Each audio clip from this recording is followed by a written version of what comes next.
Pumps play a central role in our energy consumption and the tapping of our water resources. Everywhere in modern society, we need to pump water, heating and cooling in our buildings. When it comes to pumps in buildings, there are basically three areas where we operate. One area is we are pumping water into the building. We are lifting the water up to the right level where it's going to be used by the people living there or occupying the building.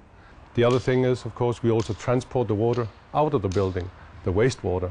Not only is the wastewater what you have been using for drinking, but it's also wastewater for the washing machine, the dishwashers and whatever that's there. So there's a lot of water being pumped out of the building again.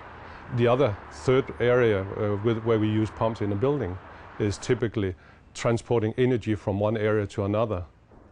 With intelligent pump technology, it's possible to save a lot of energy. Take the harnessing of groundwater as an example.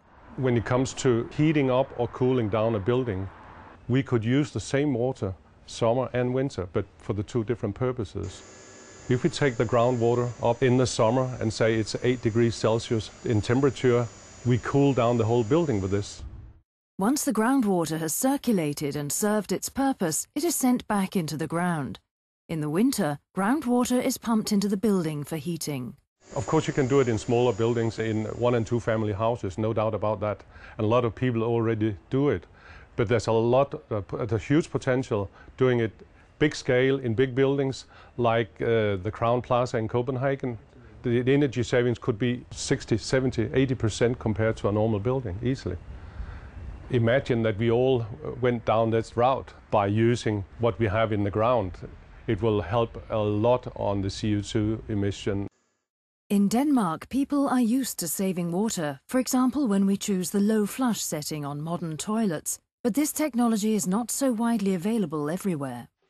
Other countries, like, not to be negative about anyone, but in the United States they're not so concerned about it.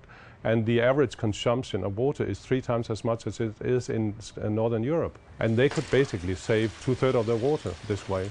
Many places in the world lack water, especially clean drinking water. So there is an obvious future need to develop technologies that better enable us to recycle water. Imagine we are able to put water into the building and reuse it so many times that we reduce the intake significantly.